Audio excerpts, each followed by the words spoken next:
the first sign that a child has terrible parents?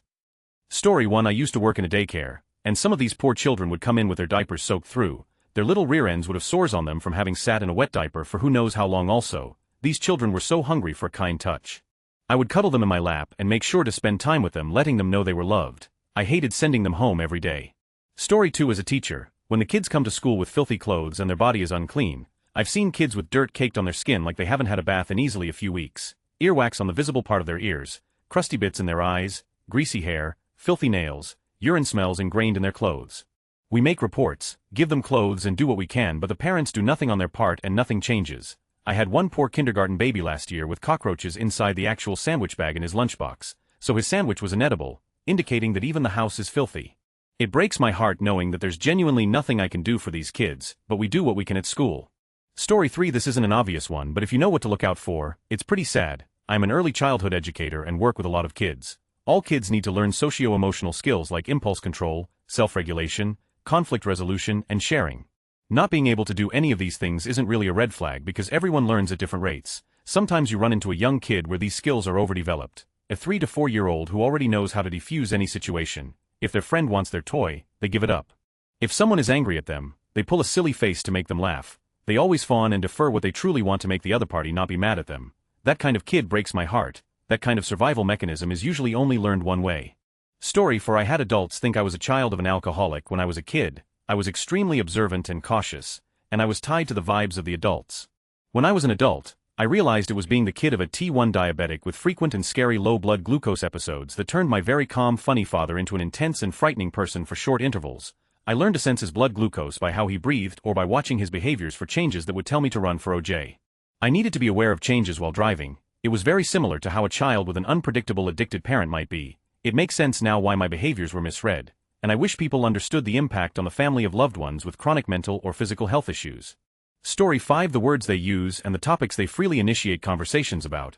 Kids pick up a lot from their environments. You can learn a lot about the priorities of the adults in their life just by talking to the kid. Story 6. My mother tells her friends that I learned to fake a cough to get attention when I was a baby. Think about that. I was not getting attention by crying, so I had to come up with a new strategy. Edit. Getting tired of trying to tell you jerks that I was neglected. You don't know me, you don't know what I have been through. I will just block you from here on out. Story 7. A key indicator is when they discover a golden ticket and win a tour of a chocolate factory, only to break all the rules possibly at the expense of their own life, but that's just one thing that comes to mind. Story 8. I think if a child is constantly trying to act like an adult and be more mature, it probably means they're not allowed to just be a child. Also, if they're overly trying to take on a caretaker role with their younger siblings rather than sibling role, probably a sign they feel their parents aren't doing an adequate job taking care of them. Story 9. Well, he is an introvert, people pleaser, tries to be invisible as much as possible, doesn't dress to impress, never takes initiative, cling to a few friends. Source me. Story 10. When the child acts like a mini adult, terrible parents seem to think children should be as or more mature than them, although I'm not sure that's saying much. Story 11. The 6-year-old that I had in my supply class who kept screaming punani and twerking on the table definitely had terrible parents, as did the child whose dad asked if I could hit him if he gave the school permission. Story 12. As a teacher, so many of these are not indicative of terrible parents. Many of these are indicators of poverty, some genetics, some are indications of nothing at all. The honest truth is that there is no immediate sign that a child has terrible parents. It takes getting to know the situation before you really know what is going on with a kid. I've worked with dozens of kids with constant DHS involvement, and there is very little in common between them. How parental problems manifest in kids is a crapshoot. Some kids from troubled homes are extra clean, diligent, and kind. Others are filthy, uninterested in school, and it can also be everything in between. Story 13. When the kid consistently smells like pee, chances are they haven't pissed themselves. More likely the parents don't wash their clothes or change them. Story 14. People really aren't going to like me for this, but a child that can't function properly in public without a form of visual stimuli from a tablet, phone, etc., it's become an epidemic, and I'm not sure how parents are just okay doing it. I'm fully aware there are outliers here for autism, neurodivergence, etc. But every single time I leave my house to go eat at a restaurant, at the store, etc., I swear nearly every single child from age 2 to 6 has a tablet or phone in their face.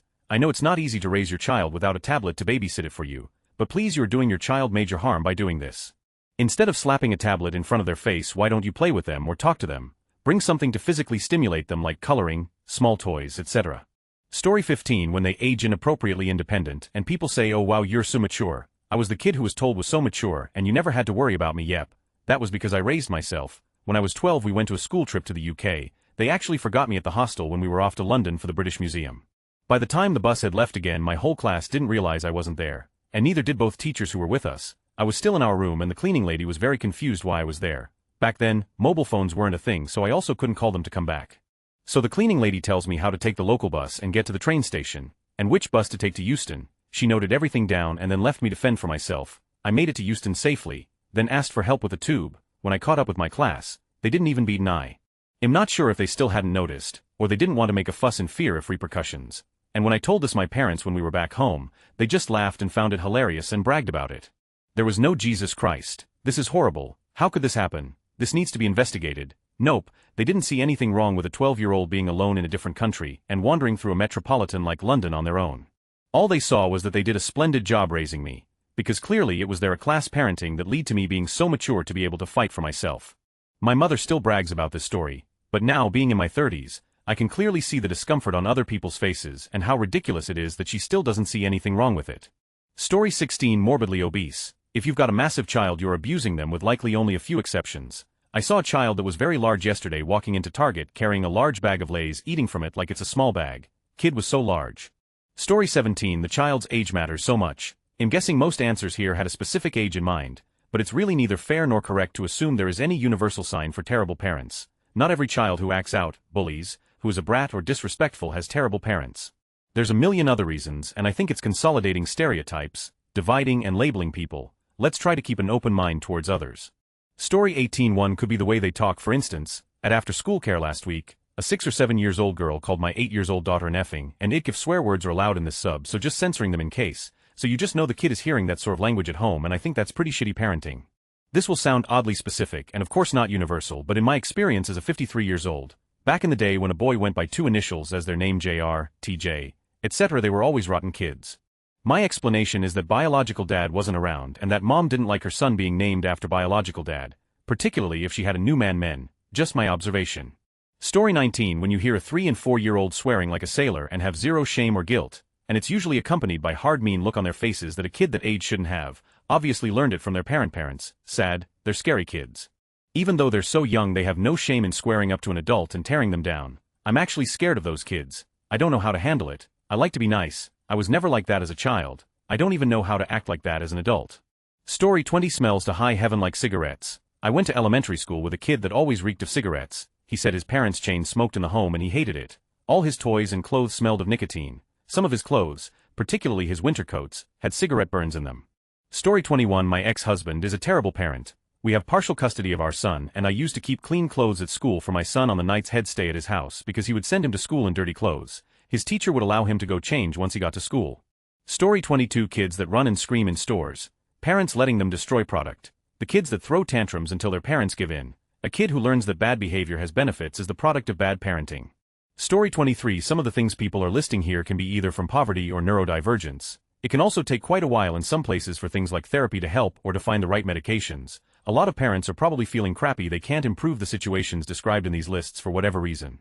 But I will add one. Allowing your kid or teen access to guns is bad parenting, except maybe in very supervised, careful hunting situations. Story 24. Depending on which end of the scale, the terrible parents are abusive parents. Kids look permanently terrified and, as others have mentioned, cling on to any sign of any adult who treats them decently. Overly indulgent parents. Entitled kids for whom everything is about them. Story 25. I fear some comments have no idea about neurodivergence and neurological disorders. And I hope to GD, some of the teachers on here were kind to those kids. I have actually grown up with awful parenting, and even in some foster homes, it's always the teachers that make a difference in a child's life who is actually suffering. It can be incredibly negative or positive experience for the child. In my personal experience, you know a child has bad caregivers when they are actually showing signs of abuse. Showing up to places with their hair chopped up in long and short pieces, unexplainable bruises and cuts that it is obvious it was not from playing rough, knowing things about intimacy and acting out pornography scenes, clothing visibly never been washed and still having the plastic pieces that attach the price tag to the clothing, shoes that are too small for the child and are visibly worn out, clothing too small for the growing child, sending no lunch or snacks with the child, knowingly, sending inappropriate food to school that has been restricted due to allergies, sending kids to school when they are incredibly sick, they are vomiting and sleeping in class, sending kids to school with severe injuries, broken bones with no medical care or a doctor's visit, when kids don't get proper help with their homework or don't get any support for schooling. And I don't think all dirty kids are a result of bad caregivers, as some kids with neurodivergence literally refuse to bath, and it is a fight, and to reduce injuries, It's better to be gentle with the child and help them become more comfortable with water and other sensory needs like washing hair and bathing, and get medical intervention and behavior support. But I can see if the child has no issues with water or sensory, it can be seen as neglect. But then I also question their living arrangements and if slumlords are involved, like not having any water or hot water for bathing. Story 26. Their behavior around others. I have a nephew close to my son's age, who is extremely disrespectful and rude. His parents aren't horrible, but they hate each other, so he has been constantly witnessing their insane fights. I've seen a few of them myself that happened in front of him when he was a baby, so I feel for the kid in that sense. Parents won't break up. Dad doesn't make enough money to live on his own, and mom is too scared to be a single mom but cheats on his dad and literally cannot handle this child on her own, so they continue to live in misery. It's sad to see, and I hate to admit that the kid really bothers me. I have to constantly remind myself that his home life is to blame. He got kicked out of daycare at 3 years old because of his behavior problems, but my son really hard at 5 years old and it left a terrible mark on his back. Kindergarten started and he was bullying other kids and throwing away their lunch. He's 7 now. Mom gets weekly phone calls from school regarding his behavior. I really think that if they don't cut it out now, they're going to have some serious problems in the near future. I have a feeling it's already too late.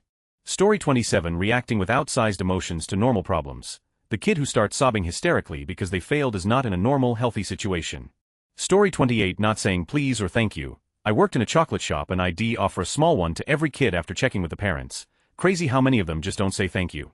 Story 29. Being extremely good at reading people. Smooth talking and quick thinking when someone shows signs of being upset. Also picking up on things that others missed or just don't think about, like which bathroom doors squeak, and which ones don't, to avoid letting others know you are in the room. Knowing other people's schedules to the point of being able to sneak around them, covering your tracks with receipts, or making sure you don't have contradictory receipts, or even making sure there's no way to prove something happened, because you don't want it getting back to the wrong person.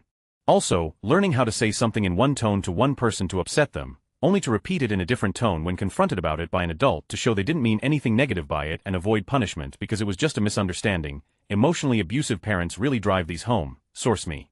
I did all these things because my parents inadvertently trained me that if I could avoid getting on their bad side, I could avoid guilt trips and verbal abuse, so pretty much anything went. Story 30. I can't judge too harshly as I'm not a parent myself, but I see some parents who just hand their kid an iPad and let them be. And if it's not a common occurrence, I think it's fine, but I have heard some parents say that their kid refuses to be calm until they're given a smartphone or tablet or something, and that's an actual symptom of device addiction that you've started in them before they're even a teenager. Story 31. My child is shy. My child says always sorry even he doesn't do anything wrong because he thinks when he says sorry, everything will be okay. He says sorry and do it again. It doesn't mean I abuse my child. Instead, I think I don't discipline him enough. He also constantly trying to please us. I think it is a developmental thing. Also, when some grown-up acts close to him, he plays with them and love them. I'm constantly playing with my child and he is going to nursery 3 days. Even I can care him at home since I don't work, because I wanted to him with his peers, so I think it is a personality thing. Also, my child is a really not neat, tidy type. I swear even I send him with new, clean clothes, he comes home with dirty clothes, paint and some food stains don't go away even I wash them every day. So now I'm sending him clean but not clean looking clothes. He is 4-year-old. I think maybe with older children, it is more possible to understand if they have terrible parents, but not every time. Some things like personality, ADHD, autism or social phobias, psychological disorders, diseases all have some effects on children. You shouldn't judge the parents easily. Smoking in a children's playground, hitting, slapping child, swearing to kid or saying bad things to them, belittle them, encouraging them to harm animals or not trying to stop them, don't care about or looking at their children in playgrounds or outside. It is better to judge the parents when you see the parents, not children. Story 32. Our neighbors. Their dog wandered onto our property. The kid, maybe 7 years old, came over to get it. He took off his helmet and started beating the dog with it as he dragged it back over. Story 33. When the child is in, but also not entirely. Some kids are just, and in other cases yeah, when the kid tells you about it, when it's winter and you see a kid alone in nothing but shoes and a leather jacket at daycare. When you pass the mom outside in winter and she's dressed to the nines and it's snowing and her baby in his stroller only has on a thin summer sweater, socks and no shoes and joggers. When they allow children to destroy public property. I worked in a grocery store and this mom allowed her sons to take a bunch of 4L milk jugs and smash them all over ground because she was neglecting them and in a completely different area of the store. When we told her, she rushed them out of the store and didn't apologize. Story 34. If they never act up, throw a tantrum, otherwise express negative emotions, there's a problem. I'm not saying kids should be allowed to run around acting like hellspawn, but even the most easygoing, low-key, hardly ever a problem kids have their off days and not expressing that shows a very concerning trend at home. Story 35. Talking from my own experience. The child de-escalating or avoiding any and all conflicts, arguments or choosing to take the blame just to end everything faster. I don't want to call my parents terrible, because they're not, but I'm walking on eggshells anytime I talk to them, and de-escalating situations has become second nature to me. Story 36. I teach 3 to 6 years old children, and one specific child always asks me if I'm happy when I'm focused and my face is more serious or I'm addressing a serious topic. He's terrified of someone being angry even if it's not directed towards him. Makes me think about what happens at home. I have another child who smells really bad. He's not like super filthy and crusty, but when he walks by me his smell lingers and just is terrible. He smells like animals. I know he has bunnies and dogs, but he just smells unclean. There's also the other side of bad parenting, where I get children that can't do anything for themselves. They just whine and point and expect you to fix everything and get everything for them. Story 37. Aside from the obvious neglect, things like not bathing them frequently or emotional neglect, for example screens. Lots of screens, no limits, no communication, just allowing the screens to raise them. It's sad. Story 38. In my eyes, when a child swears, that's a sign of a trashy or hood family. I generally push my kids to stay away from kids that swear and always try to instill a sense of disgust in them towards those peers. Story 39. I work in child welfare CPS prior. Parent educator currently, so I have so many, but I'll keep it light. When we're playing with our daughter at the playground and random kids latch onto my husband and I, it's pretty easy to tell who has terrible parents. Ones with terrible parents look absolutely shocked when I give them praise, ask if I can help them with the equipment rather than ignoring or just doing it anyway, and literally just the fact that I'm on the playground, they want to play with me or my husband rather than my daughter. Oh, and their parent is sitting on the furthest bench away, on their phone, AirPods in, and don't even look up when their 1-year-old gets hurt. Deadbeat parents love taking their kids to toddler playgrounds because they're usually fenced in and there are other parents actually playing with their kids, so they don't have to do a thing. Story 41. Behavioral problems. 2. Emotional dysregulation. 3. Language used. How does the child use language? Is it peppered with words that a child shouldn't know? 4. Ill-fitting clothing, shoes. 5. Lack of access to the right portions of foods. Lack of access to nutrition. 6. School takes a dent. Story 41. Kids who mistreat animals. I was at an open farm day thing and this one kid was harassing the animals and no one was doing anything about it. Finally I overheard her saying, "Let's take an egg from that chicken's nest. That'll make it mad." And I scolded her. She scurried back to her adult who just shook his head at her and said nothing else. Bruh, parent your child. It's not my job as a stranger to do it for you. I have a cousin, and his marital situation is a shit show and of course the kids are suffering for it. My mom was babysitting their girls recently and noticed one of them was holding one shoulder higher than the other, checked her spine, and the unnatural curve was plain as day. She told her dad, who had no idea, her dad who sees her every day, her dad who knows she has a history of scoliosis. Now the poor thing has to wear a big bulky brace this summer and for who knows how much longer. His kids are also dealing with unmedicated ADHD and who knows what else.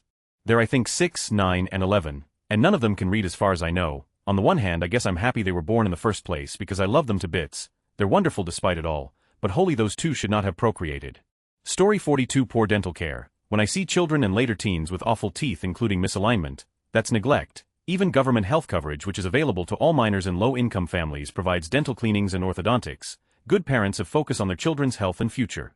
Story 43. They are very sensitive to raised voices and try to use distraction. My best friend's child is like that. Her and her husband used to have blowout screaming matches. They are in a much better place now, but their 4 years old is already scarred. I'm assuming when the mom and husband were going at it, she tried to make them stop by being loud and distracting to get them to focus on her. I notice whenever my friend is excitedly talking, the daughter gets sensitive and starts trying to distract or call her mom blah blah blah, mommy, like out of control. My friend isn't even yelling, we are just cracking up over something, and the daughter reacts. When her husband speaks a bit louder because he has headphones in his ears, the daughter starts jumping around and screaming and distracting him. It's really sad to see. Story 44. When you take your kid to school and hear other mothers scream at theirs and say, "If you don't shut up you won't get McDonald's again tomorrow for breakfast or dinner tonight." I'm not saying your child should never have it, but daily is just lazy and extremely unhealthy.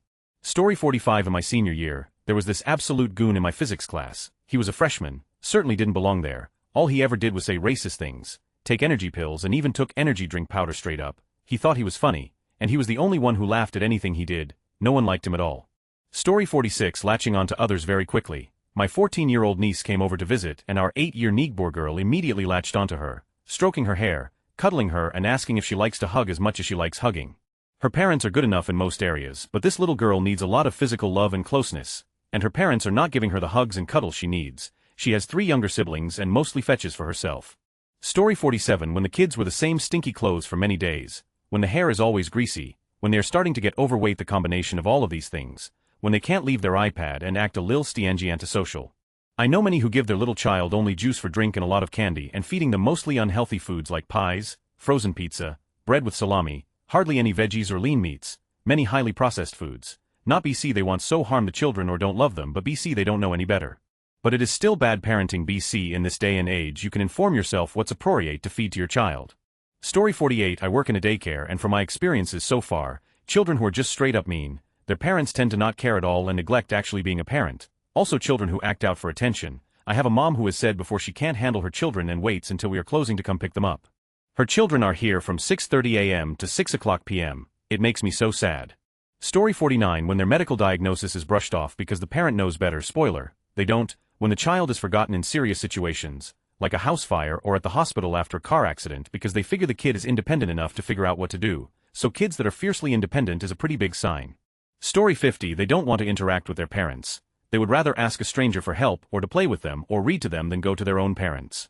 Story 51 kids that cause a lot of trouble and are just all-around little terrors that suddenly cry and beg no when they realize the teacher is serious about calling home as a punishment, and then they immediately try to steer straight from then on. Story 52 I was in a restaurant in a foreign country. A family was sitting at the next table, saw the dad lift his arm to do something innocuous, and the kid flinched. Story 53 being afraid of adults and cops. My dad used to beat my mom and I think that's what made me afraid of adults and cops as a kid. I'm still skittish around most men and still afraid of cops. Story 54 my cousin's kid are so bad and it's due to her parenting. He's almost 4 and can't speak well. He just screams when he doesn't get his way or the attention isn't in him. On another cousin's birthday he was trying to open the gifts himself. It's so bad. He's supposed to go to kindergarten next year but I don't see that happening at all. He still wears diapers. Story 55 they would often steal small items like pencils or crayons from the classroom. Possibly because their parents couldn't afford new clothes for them and would instead ask neighbors for used clothing. Story 56 worse than many other examples is the child who is zoned out, always staring out the window or into the distance, not really engaging with anyone or anything. Story 57 I once saw someone mention this tendency you avoid asking questions about something on purpose, so the other person doesn't ask you back about that thing. I do this a lot, and I can't be the only one, so I would consider it a pretty strong sign. Story 58 constant screaming and or swearing, entitled attitude, no manners, being dressed like rappers or like Ice Spice especially when they're little under 13 years old. Story 59 I work in children's retail and the amount of children who cling to me while in store is alarming. I have been told I have Miss Rachel tendencies with children, meaning I speak sing-songy and am just generally happy to see them. I clap with them, play peekaboo, and know all the Disney songs. Also, I have a 3-year-old daughter myself so I know how to interact and I genuinely love it. Children just gravitate toward me, and it's generally wonderful, but there is one little boy who I see at least twice a month. He is always covered in something sticky, his clothes are covered in dirt and food, his hair is a mess, and he always has bruises or cuts. I know toddlers are adventurous and can get hurt easily. My daughter has scraped knees right now just from running and falling, but this is more than that. He follows me around like a duckling while his mom is in the store. He is probably 4 years old and cannot speak, only gibberish. His sisters are also dirty and unkempt, but can speak. They tell me about their school day, their toys, and their friends. Mom is always browsing and doesn't care where they are. I've had to bring them back inside the store after they've run out, and she literally didn't notice, or say anything when I brought them back. It just breaks my heart. Story 60 the child does whatever they want and barely reacts to discipline or feeling remorse crying when asked to clean up toys or a mess they created. Kids that are just absolute in general, just always a problem. Story 61 when the child is almost silent around everyone, and when it's time to go home quietly says Mummy and Daddy will be shouting at each other so we'll just go to my room. Story 62 multiple kids, multiple iPads in the restaurant. I understand one kid, I don't think it's great, but maybe you just really wanted a break and don't want to focus on corralling them called and get a babysitter for your date, but multiple kids, esh with their own iPads, with the cases with those kid handles, is a pattern. A pattern of laziness, of not taking care of your own kids, and starting them on a cycle of needing endless stimuli and technological entertainment. I'm not going to say it's easy to manage your kids in a restaurant, and it doesn't inherently mean the parents are overall terrible, but this is an important aspect of their lives they need to learn, and instead you're intentionally giving them a massive crutch. We had similar technology when I was a kid, but Mom and Dad wouldn't let us bring in our DS or iPod touches. We brought books or nothing at all. Do better, parents. I know it's hard to always put full attention on them, but take of your kids, and don't let technology do it and harm them in the future. Story 63 my cousin, his wife and their toddler came in from out of town and stayed with us for a few days. The little girl was still in diapers and we were cuddled on the couch watching TV. She shifted and a brown rancid liquid leaked out. I immediately thought it was diarrhea, but it didn't smell right. I sniffed it, pure ammonia. I told my cousin she needed a diaper change and asked when she last drank water because her pee was really concentrated. He told me they don't give her water because she didn't like it. I offer her some behind their back and she drank a whole cup in a sitting. Now they have another kid and I worry about them every day. Story 64 my daughter's classmate would sometimes come over to our place and have lunch. She consistently rants about her mom and talks badly about her. Well, we find it valid because we know stuff about her mom as well, so we just let the child express her frustration. Story 65 when they start screaming in Walmart and the parents don't do anything about it. If I did TS my dad would have taken me to the bathroom and spanked me. Story 66. I used to do Big Brother Big Sister, and the little girl I would come visit every week once casually told me she once saw somebody get shot on her street like it was the most normal thing ever. I still wonder how she is doing. Story 67. I just want people who are commenting about children looking dirty to know that some horrible parents put extra effort into making their child appear clean and with cute hairstyles clothes because they are actually abusing them behind closed doors. I was one of those kids. Appearance was everything to my mom because she was a narcissist. However, she was barely a foster mom to me. Story 68. When a kid is absolutely ecstatic that you're making them food and cooking them vegetables that they requested, they gobble down their food and then ask how you made it so they can cook it themselves. When a 4-year-old has the dexterity to use a paring knife because they had to cook for themselves, you know that kid is being neglected.